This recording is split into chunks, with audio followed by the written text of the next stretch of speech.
clean my bench before I do anything. I demolished an air conditioner and made a metal piece of flat bar. Actually, I should make another one, show what I was doing. It's I was making a metal bracket and made it for my father-in-law. We was adding something, and I should probably make another one, show you. Here, I'll show you what I'm doing. So yeah, basically what I did was I used one of these things. Actually, I used this one. See, I measured a 7-inch. Where is it? The bench is a complete mess. What I've been doing, stuff. I measured a 7-inch piece of 7 inches right here. Flat bar. Use this here. Right here. I also measured a 2-inch where I'm going to bend it. Right here. And put that right there.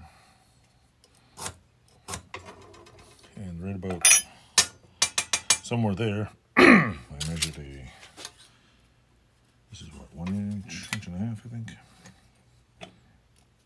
1.25 inches, so it's 3/4 inch that way, and I'll say about 3/4 inch this way. I was using a transfer punch set, and the punch broke. Let me go do that. Hold on a second. Let me get a punch.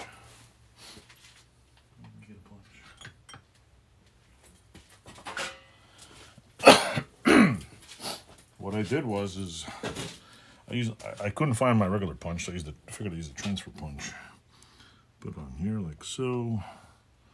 Where's my whack-a-mole? It's a Harbor Freight transfer punch, by the way. And the tip blew right off. So I put one there. Let me go cut this real quick and I'll show you. So hold on a second. So what I did is I dropped it in my sheet metal cutter here. I don't know if you can see this. Right there. And then basically, hope the hell I cut it straight because this thing's not far enough out. My grinder's in the way, so pull it forward a little here. Basically just went choppity chop chop, like so. Nope. There we go. Cool. After I did that, what I did was see, there's the punch area. I made a, what do you call it? Basically, there's got to be an adjustment factor here. So what I did was took the fancy thing here and drew a line here. That's what, 1.25 inches. That's right there. Do a line along center here. A little tool here. Do a line down the center. Like that. I think it's should be about center. Yeah, it's roughly 1.25 inches. So yeah, I needed a spot to make adjustments. So what I did was, where's the transfer punch? Basically, it's going to be on I'll show you what I mean here. It's going to be on a beam. I need to be able to put a bolt. I need to put a bolt in here and leave room to adjust it. So what I did was I basically took, like, let's say right here. I'll say here. To, let's say right about here. And I basically popped it out in my punch. But see, the problem is with my punch, when I'll show you my punch here. Hold on a second. Let me move the camera. So now the problem with the punch is that I can get it right lined up perfectly with this, right? Once I knock these two holes out, trying to line up perfectly is usually a problem. And I'm thinking of making a little, I don't know, maybe like a table that bolts in here. Because I only use it for small. You can only use it for small things. If I put a tiny little table that sits below this, I can maybe make a bar to hold it. The other option is I punch a whole bunch more dots See on this line here, I punch a bunch more dots because there's a little pin in here I can line up in. So maybe I'm gonna do that. So hold on a second. So what I did was you take the punch here and you just kind of get it to go in the little divot. You roll it down a little like this.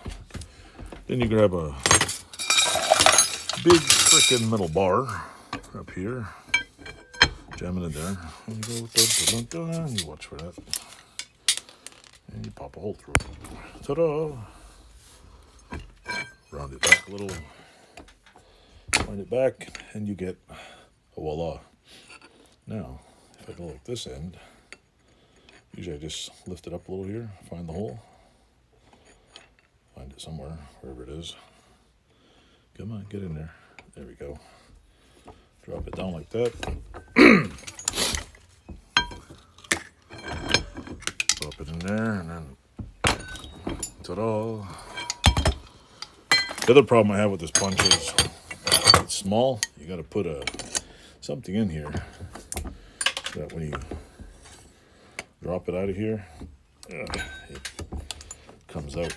And sometimes that's a problem getting it out of here. Sometimes it's like you got to lift it and it doesn't push it out of here. So now I got two holes. Problem I have is usually lining up all these holes. I could cut it out with something. That would be boring. Let's see how, I'll show you what I mean. We're gonna pop all 4 holes.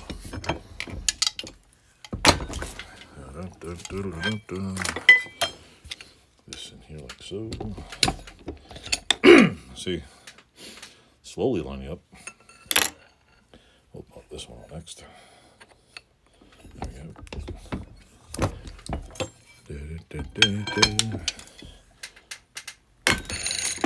And the more you cut off of it, the easier it is to get out. It doesn't need that anymore.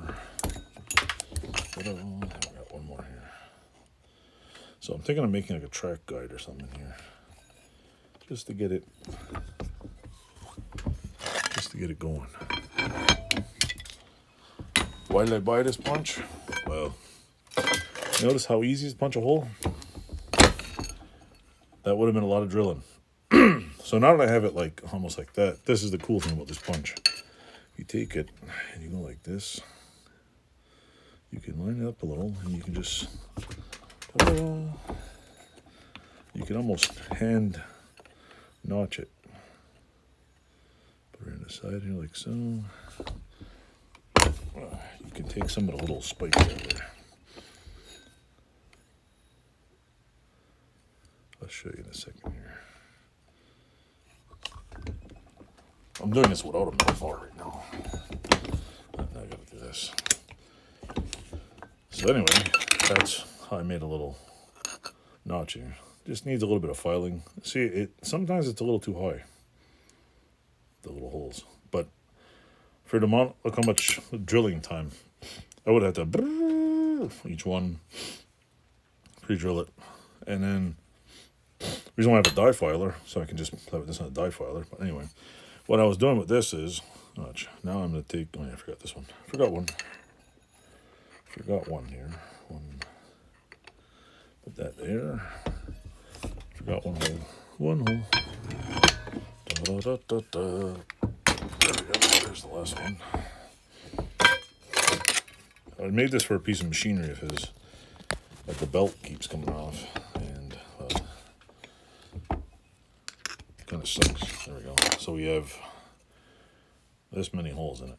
What am I doing with it now? Now I'll show you what I'm doing with this. This is even more fun.